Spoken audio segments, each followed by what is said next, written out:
Hoje visitaremos a antiga Pérgamo e conheceremos mais uma das cartas de uma ilha solitária.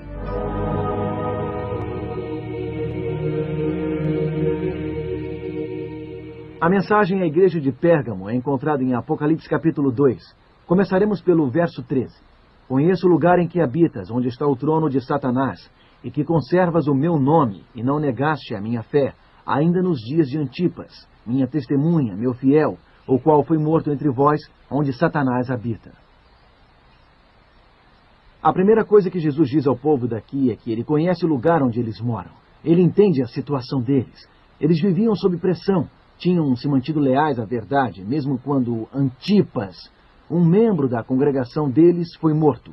Eles viviam num lugar onde estava o trono de Satanás, onde Satanás habitava. Esse é um rótulo assustador, porque Pérgamo recebeu.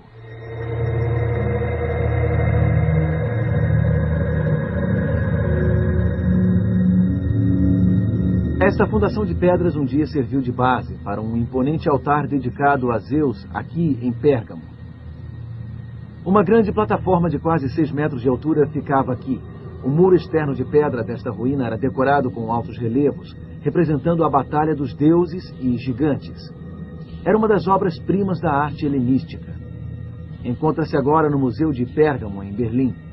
Altar de Zeus, trono de Satanás. Existem surpreendentes paralelos. Na verdade, Pérgamo era o centro de 4 cultos pagãos, prestados a Zeus, Dionísio, Asclépio e Atena. E é claro, nestes templos se adorava também o imperador. Ali embaixo fica o templo de Dionísio, onde outro tipo de religião desenvolveu-se. Uma religião misteriosa.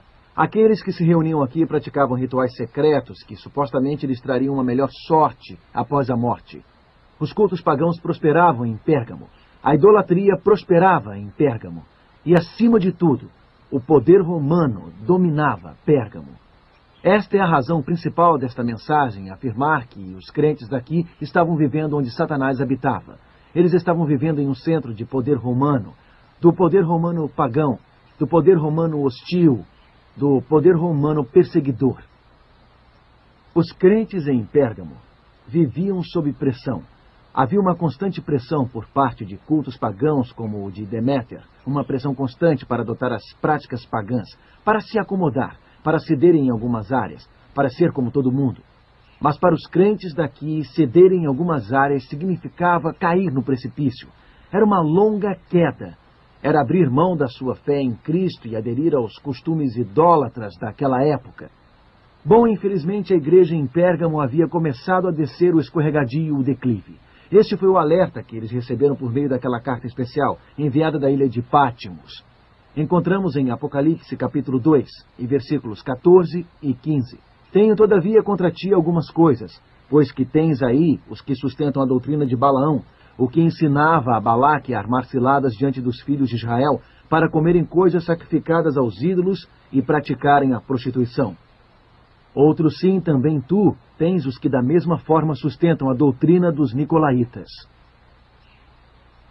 Os crentes em Pérgamo haviam conseguido preservar a sua fé durante tempos difíceis, mas agora eles estavam começando a sucumbir diante da constante pressão. Estavam começando a ceder. Estavam abrigando os que sustentavam a doutrina de Balaão. Balaão foi um falso profeta subornado para amaldiçoar a nação de Israel. Ele os levou a adorarem ídolos, deuses da fertilidade, cuja adoração envolvia imoralidade sexual. Os nicolaítas eram provavelmente uma seita que pregava que os atos da carne não afetavam a pureza da alma. Em outras palavras, não importava o que você fizesse no corpo, este pensamento incentivava a imoralidade sexual.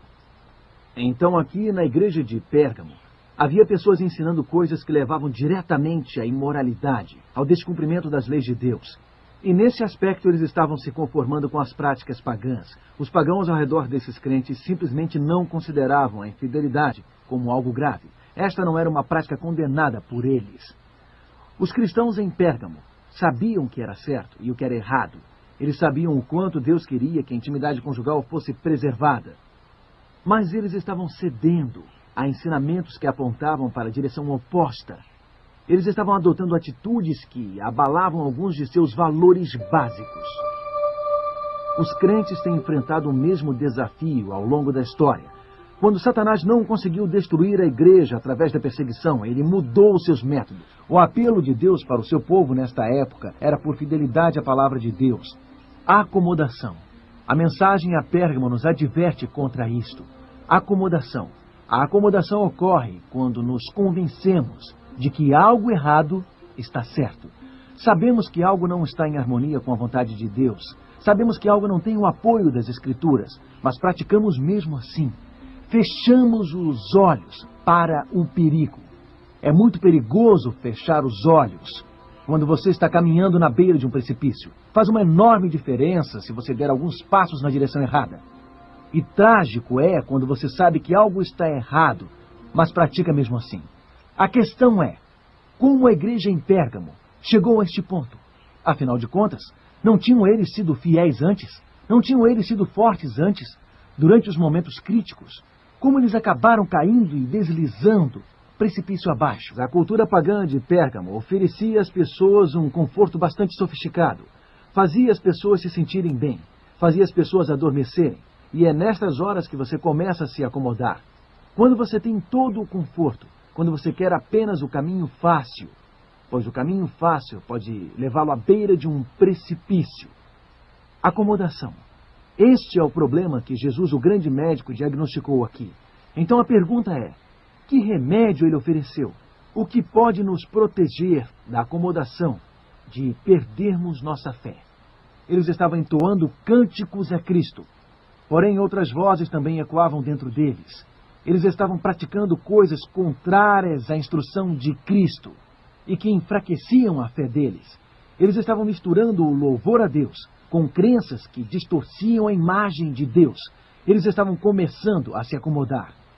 Este era o problema em Pérgamo. Estas coisas diz aquele que tem a espada afiada de 2 gumes. Mas o que esta espada significa? A espada do Espírito. É a palavra de Deus. O Espírito Santo nos ilumina, nos transforma através da palavra que Deus deixou. Então este é um instrumento que Cristo traz ao povo em Pérgamo.